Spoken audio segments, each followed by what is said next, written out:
everyone, I'm Yoo-ji and welcome to In the Newsroom, where we bring you the behind-the-scenes look on how we deliver the news to you. But before we go and meet our very own reporters, let's go over to our Hwang Sung-hee for a recap of some of the stories that made headlines throughout the world this week. Hello, Sung-hee, take it away. Hi, Ji-hye. A lot has been going on in the economic sector, and as an economics correspondent, that kept me very, very busy. So why don't I begin with news on the Korean economy? After wrapping up its 2-week review of the Korean economy, the International Monetary Fund has warned Korea of slower growth this year, citing the shaky global economy. But there were some positive developments in the Korean job market. The nation's job growth has continued for the 8th consecutive month in May, with the number of workers topping the 25 million mark for the first time. Korea's overseas construction orders has exceeded $500 billion. This milestone coming 47 years after the country first entered the global construction market. Spain has won a multi-billion-dollar bailout package from the European Union, becoming the 4th Eurozone country to accept an international bailout.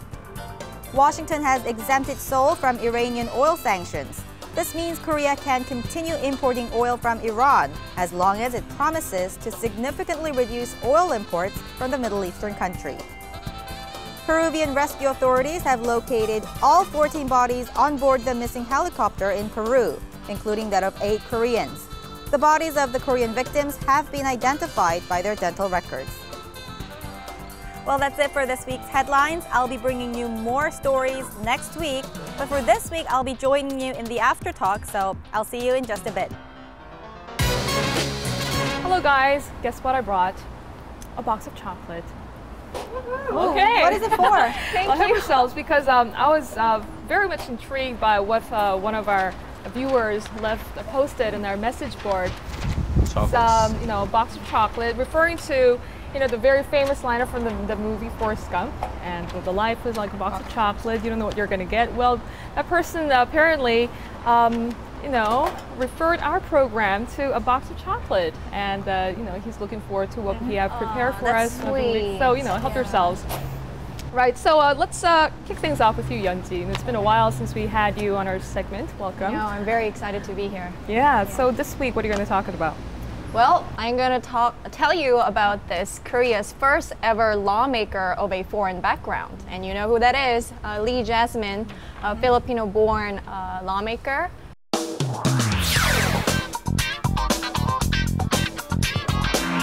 Korea is now home to more than 1.4 million foreign residents, who make up roughly 3% of the entire population. The country, which is growing increasingly diverse, elected a non-ethnic Korean lawmaker for the first time in April. Proportional Representative Jasmine Lee of the ruling Century Party migrated from the Philippines to Korea as a married migrant 18 years ago. Her work before entering the National Assembly focused on helping other migrant wives in Korea. While statistics suggest Koreans have become more accepting of a multicultural society over the years, Representative Lee says there is still prejudice against foreigners in mainstream society.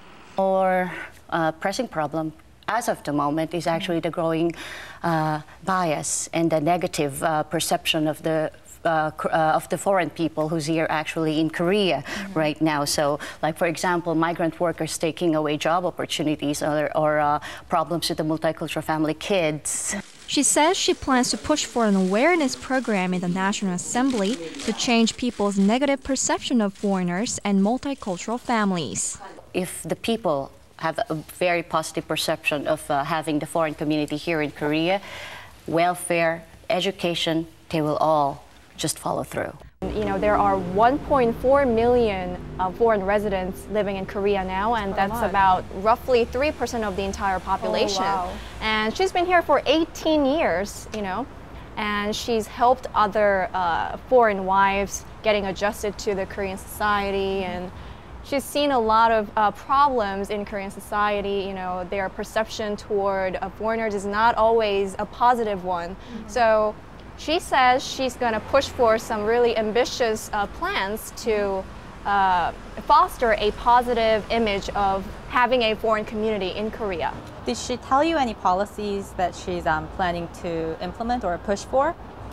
Well, she says, so the biggest problem with Korea is that many people still have a very negative perception of foreign communities in the country. Although we better accept that it is a multicultural society by now. So to change the perception, she says the role of media is very important to lay a positive, perception of foreign communities.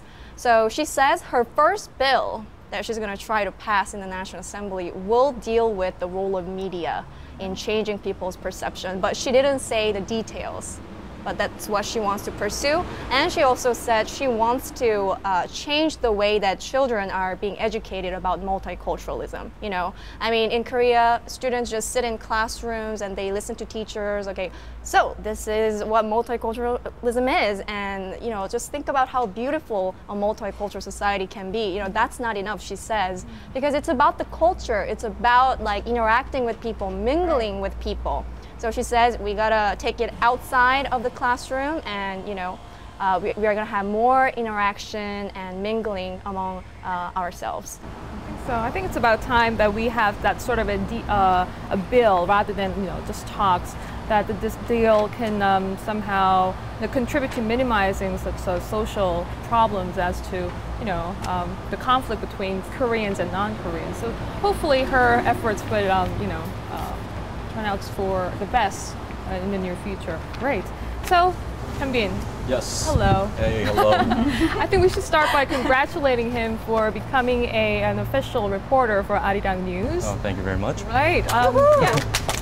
Should we cheers? Cheers. Toast to that. Where's my coffee? After 3 months of Cheers. hard training, wow. Cheers. Congratulations. Thank you. So what was your story about? Well, my package was on how the economic slowdown impacted consumer purchasing.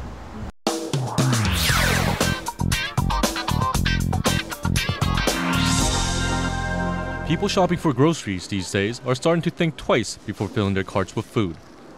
One supermarket reported a nearly 6% decrease in demand in the first quarter compared to the previous year. The decline is thought to be a combination of soaring fruit and vegetable prices and the global economic slowdown. Shoppers are not too pleased with what they're seeing on the shelves. Consumers are even cutting out the convenience of instant side dishes, which saw sales drop 10% compared to the same period last year. At the same time, sales of vegetables, including bean sprouts and tofu, have risen 7%, indicating that more people are making their own side dishes at home instead of buying pricier pre-made ones. You should have asked me for help. Then I could have helped you with finding a grocery store and probably finding an expert, because I have a list of them. He really struggled with the content, like none of us really understood what the article was trying to get. I mean, the original article that we referred to.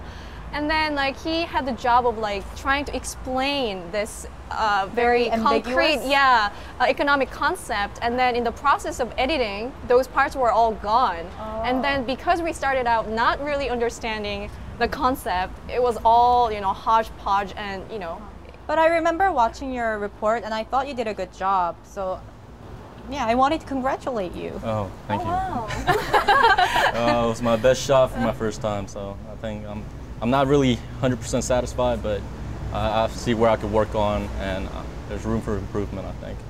I mean, good lesson learned there, like Yeon-ji said. I mean, getting that very clear understanding of what you're going to talk about. I mean, that is one thing. And obviously, all of us are going through that very tight, time frame where we need to understand our story, talk to the right person, get the right answers, get the pictures right, put it all together, and make sense of the whole thing. So obviously, I'm sure you're going to come around, months and years, but maybe it could take.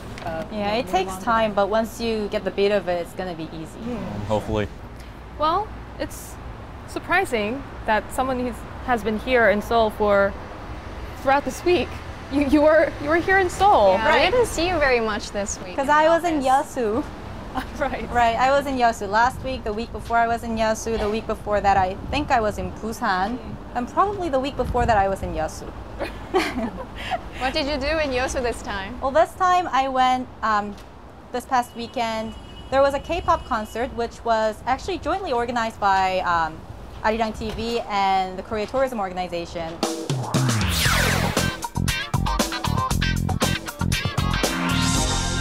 It's been nearly a month since the opening of the 2012 Yeosu Expo.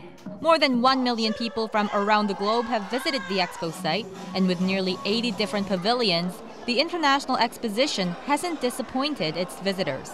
But the visitors should also be aware of the fact that there is plenty to enjoy here at the Yeosu Expo, even during nighttime. Saturday's concert, jointly organized by Arirang TV and the Korea Tourism Organization, was one such event. Featuring popular K-pop stars like Park Jae-bum, Beast, and 4 Minutes, the one-hour concert attracted thousands of people at the Big O's floating stage. Fans from across the nation screamed and shouted throughout the performances of their favorite musician. I saw Beast, but the guy I really wanted to see was Park Jae-bum, or Jay Park, I think his English name is, but I wanted to see him, but I was writing my B-roll then, which still I'm very sad about. Oh no. Speaking of Yeosu, is anyone or any particular event that we should keep an eye on? Well, you see, coming back from Yeosu this time, I was like, okay, this is going to be my last trip to Yeosu before August 12th, which is when the Yeosu Expo will be ending. All right, so we have like, what, 2 months now? So I thought my next trip would be to cover the closing ceremony. However, I found out that Hillary Clinton's coming to Yeosu in July. I see, so that's going to bring you back to Yeosu. Looking forward to that story as well. How about next week? Do you got any stories that you guys are thinking about planning ahead? I am doing a feature story on the growing number of vegetarians in Korea. I mean, at least people who are starting out to become vegetarian, it's to include a vegetarian diet. I can't imagine myself not eating. I know, but maybe her report could change. Yeah, at least a day. Yeah, going on a vegetarian diet, at least a day, per week has great effects on your health and on the environment. So maybe we should pick a day. It's not gonna be easy. There's something like meat-free Monday. Oh, yeah. So every Monday they try to I will not hate Monday even more. All right. I mean, that certainly looks very interesting. I'll try to make it really interesting. So. Forward to that. Okay, great. So that's all the time we have for now. But good luck, guys, for next week. And it's a windy day. But have a great weekend. All right. See you. Bye. Bye.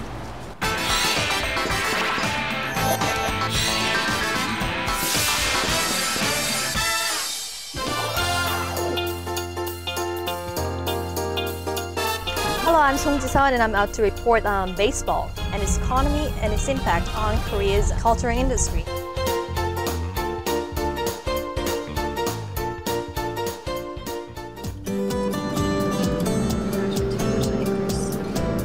We're headed to Korea's baseball organization, the organizing body of Korea's baseball league.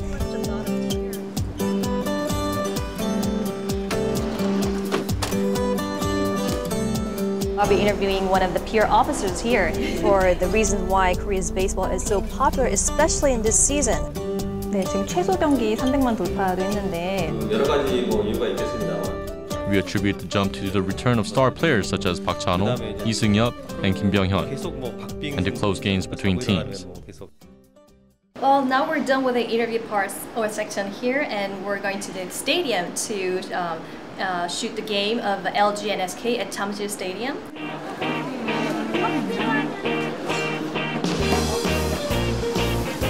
Well, right now we're about, the game minus 2 hours, 4:30. So we're starting to chase after the fans arriving to secure their tickets and have interviews with the fans and all the people heading to the game. 내용이 매년 이렇게 입장객도 느는데 그들의 지출도 늘어난다. 그래서 관련 업계랑 지역 경제에 큰 도움을 주고 있다는 그런 내용.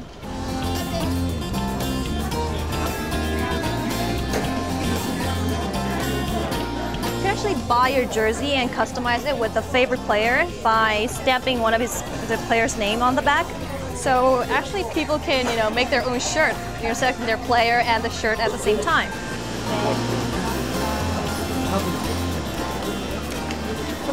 되게 많이 사셨는데요. 네. 그러니까 이렇게 보여주시면서 이걸 사서 이제 얼마 정도 들었고 옷 이렇게 주셔도 돼요. 상품이랑 어느 정도 가격인지 한번 말씀해 주시겠어요? 2만 네, 안녕하세요. 저희 혹시 어떤 거 애기들 사셨는지 한 말씀만 부탁드려도 돼요? 유품 하나 모자. 가족으로는 처음 오신 거예요? 네. 아, 네. 감사합니다. I think I'm done with the interview part of this section because I had a young female and a family, of two of which I was hoping for, and they were very nice and kind, and I got all the sound bites I wanted, so we're going to move to another location for the next shoots. We are seeing some unexpected circumstances as of now with the whole rain and the weather. So, I mean, people are not buying as much food or beverage as they would have on a normal day, but hope it clears up later in the evening as to get more interviews and more stories here. The scenario of getting the game called off because of the rain is one thing I didn't expect, but I've got the interviews and the sound bites I needed, so I think I'll get by with what we shot early in the day. 하나를 올릴까요? 괜찮아요? 보통 친구들하고 어떤 음식을 드시고 I mean, so far I've got enough interviews for my package, and now we're on the lookout for a spot to shoot the stand-up, and thank God the rain has stopped. Attendance at Korean baseball games is rising up fast and rainy here, and so is the amount of fans are going to spend on the sport. More and more people coming in to the stadium now that the game is near 6:30.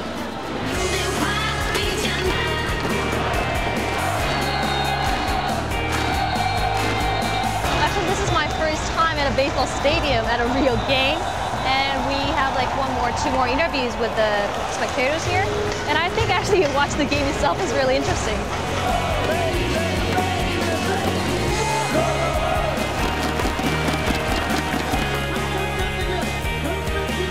얼마나 자주 오고 뭘 먹고 얼마 쓴다 이러면 돼요. 네. 오늘도 치킨을 많이 먹고 맥주도 많이 먹고. 감사합니다.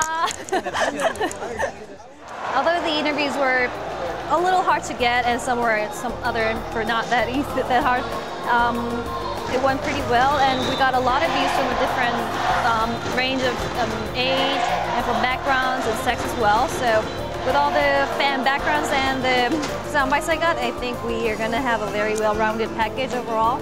So that wraps it for the day.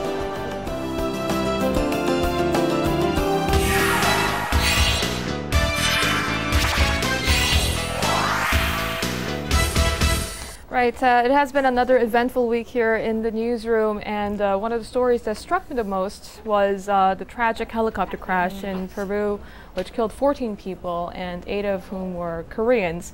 Not just Koreans, but there were veteran engineers who were returning after a aerial surveillance on some of the a possible site for their hydroelectric project. And I thought it was quite it was heartbreaking to deliver the news. I'm sure we all had a chance to say something about that. Delivering that news, it made me realize that it's not just war veterans or, our military personnel who are out there losing their lives sacrificing their lives for us, but also these people too. They were there for national interest, and, they had to, unfortunately, they lost their lives during a mission. So yeah, it was very heartbreaking. And certainly, I can't agree with you more. I mean, it's a great reminder that we owe the nation owes a great deal in terms of economic prosperity, thanks to these very dedicated workers against all these adversity. And it's very tragic that they had to face those consequences. And like the funeral and the tribute, definitely. And I think we should carry out their mission so that their deaths won't end in vain, don't you think? Right. Right, so KT, what do you have for us today? Well, on Tuesday edition, we talked about China's announcement last week that the Great Wall of China is actually longer than they thought it was. But so is the Great Wall growing?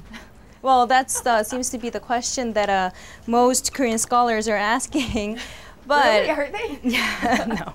Our understanding is that some of the walls that China included as part of the Great Wall of China in the east region, in the Heilongjiang region, and Jilin region as well, it might be problematic because that territory actually belonged to Goguryeo, one of the Korean ancient kingdoms. And if they include that as part of the Great Wall, then that could be a historical distortion.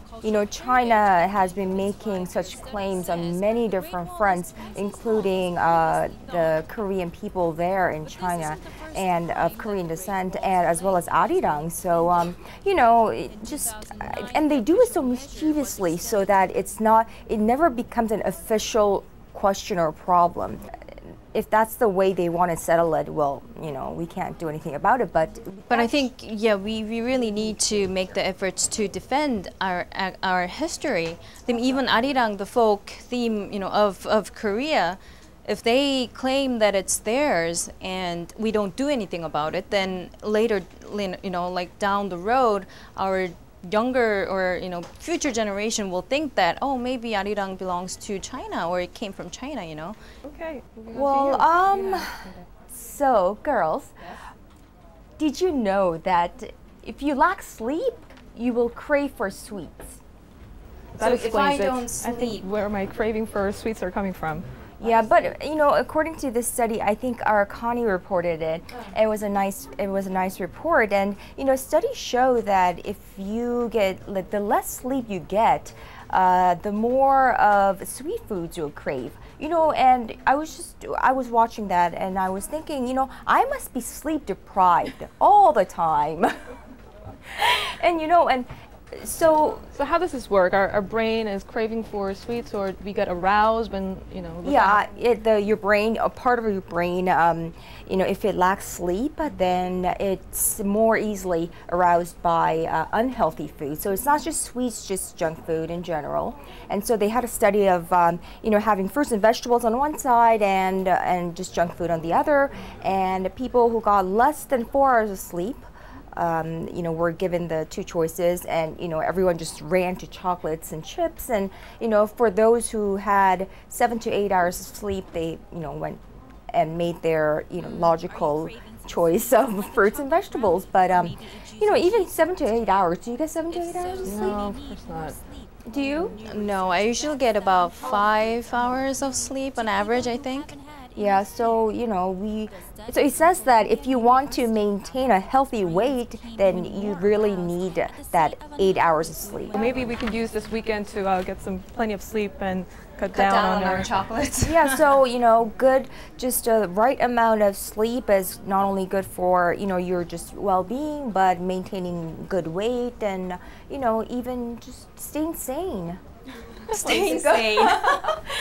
Well, good point there. Thank you so much for sharing that, girls, and I'll see you guys back here next week with more stories. Hi guys, I brought me.